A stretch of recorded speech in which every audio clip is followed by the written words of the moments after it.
ನಮಸ್ತೆ ಎಲ್ಲರಿಗೂ. ಇವತ್ತಿನ ರೆಸಿಪಿಯಲ್ಲಿ ನಾನು ನೆಲನೆಲ್ಲಿದು ತಂಬುಳಿ ಮಾಡ್ತಾ ಇದ್ದೇನೆ. ನೆಲನೆಲ್ಲಿ ಅಥವಾ ಇದಕ್ಕೆ ಭೂಮಿ ನೆಲ್ಲಿ ಅಥವಾ ಭೂಮಿ ಆಮ್ಲನ್ನು ಹೇಳ್ತೇವೆ. ನಮ್ಮ ಗಾರ್ಡನ್ನಲ್ಲಿ ತುಂಬ ಸುಲಭವಾಗಿ ಬೆಳೆಯುವಂಥ ಗಿಡ ಇದು. ಅಂಗಳದಲ್ಲಿ ಇದರ ಬೀಜ ಬಿದ್ದಲ್ಲೆಲ್ಲ ಇದು ಗಿಡ ಆಗಿಕೊಂಡು ಹೋಗ್ತದೆ. ಹೋಲಿಕೆಗೆ ಇದು ನೆಲ್ಲಿಕಾಯಿಗೆ ತುಂಬ ಹತ್ತಿರವಾಗಿದೆ. ಎಲೆಯ ಅಡಿಭಾಗದಲ್ಲಿ ಈ ರೀತಿಯ ಸಣ್ಣ ಸಣ್ಣ ಕಾಯಿಗಳಿರ್ತವೆ. ಇನ್ನು ಆಯುರ್ವೇದದಲ್ಲಿ ಔಷಧೀಯವಾಗಿ ಇದನ್ನು ತುಂಬ ಉಪಯೋಗ ಮಾಡ್ತೇವೆ. ನಮ್ಮ ಲಿವರ್ಗೆ, ಕಿಡ್ನಿ ಸ್ಟೋನ್ ಇದ್ದವರಿಗೆ, ಇನ್ನು ಜಾಯಿಂಡಿಸ್ ಪ್ರಾಬ್ಲಮ್ ಇದ್ದವರಿಗೆ ಅಂತೆಲ್ಲ ಇದರದ್ದು ಬಹಳಷ್ಟು ಉಪಯೋಗ ಇದೆ. ಅಷ್ಟೇ ಅಲ್ಲ, ಇನ್ನೂ ಅನೇಕ ಉಪಯೋಗಗಳಿವೆ.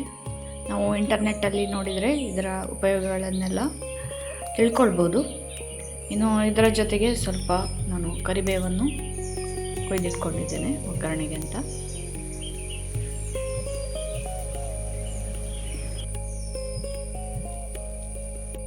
ಇದಕ್ಕೆ ಬೇಕಾದಂತಹ ತಯಾರಿ ಎಲ್ಲ ಮಾಡಿಟ್ಕೊಂಡಿದ್ದೇನೆ. ಇದು ನೆಲನೆಲ್ಲಿದ್ದು ಗಿಡ ಸಣ್ಣಗೆ ತೊಳೆದು ತುಂಡು ಮಾಡಿಟ್ಟದ್ದು. 1/4 ಚಮಚ ಆಗುವಷ್ಟು ಕಾಳು ಮೆಣಸು ಮತ್ತು 1 ಕೆಂಪು ಮೆಣಸು, ಅರ್ಧ ಚಮಚದಷ್ಟು ಜೀರಿಗೆ, ಹುಳಿ ಇರದ 1 ಬೌಲ್ ಮೊಸರು ಅಥವಾ ಮಜ್ಜಿಗೆ, 1 ಬೌಲು ಕಾಯಿ ತುರಿ ಎಲ್ಲ ರೆಡಿಯಾಗಿದೆ. ಇನ್ನು ಜೀರಿಗೆ, ಮೆಣಸು ಮತ್ತು ನೆಲನೆಲ್ಲಿ ಗಿಡವನ್ನು ತುಪ್ಪದಲ್ಲಿ ಹುರ್ಕೊಳ್ಬೇಕು.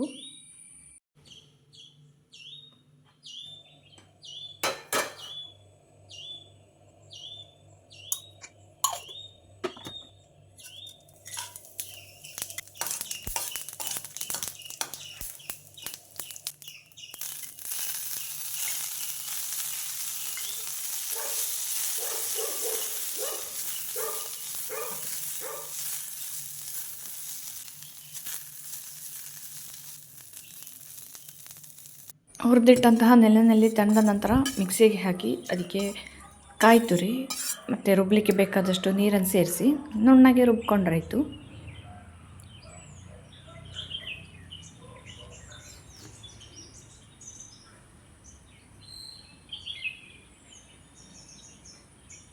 ತಂಬುಳಿ ಯಾವಾಗಲೂ ಸ್ವಲ್ಪ ತೆಳ್ಳಗೆ ಮಾಡೋದು, ಹಾಗಾಗಿ ಮಿಕ್ಸಿಗೆ ಸ್ವಲ್ಪ ನೀರನ್ನು ಹಾಕಿ ಅದನ್ನು ಸೇರಿಸ್ತಾ ಇದ್ದೇನೆ. ಇನ್ನು 1 ಬೌಲ್ ಮೊಸರು, ಇದೊಂದು ರೌಂಡ್ ಮಿಕ್ಸಿಗೆ ಹಾಕಿ ರುಬ್ಬಿಟ್ಟಂಥದ್ದು. ಇನ್ನು ರುಚಿಗೆ ತಕ್ಕಷ್ಟು ಉಪ್ಪು. ಉಪ್ಪು ಸ್ವಲ್ಪ ಹದ ಹಾಕಿದ್ರೇ ಒಳ್ಳೆಯದು. ಎಲ್ಲ ಹಾಕಿ ಒಮ್ಮೆ ಮಿಕ್ಸ್ ಮಾಡ್ಕೊಂಡ್ರಾಯ್ತು. ಕೊನೆಯಲ್ಲಿ ಇದಕ್ಕೆ ತುಪ್ಪದಲ್ಲಿ ಒಂದು ಒಗ್ಗರಣೆಗೆ ತುಪ್ಪ, ಸಾಸಿವೆ, ಸ್ವಲ್ಪ ಜೀರಿಗೆ ಮತ್ತು 1 ಕೆಂಪು ಮೆಣಸು ಮತ್ತು ಕರಿಬೇವು ಹಾಕಿದರೆ ಆಯಿತು.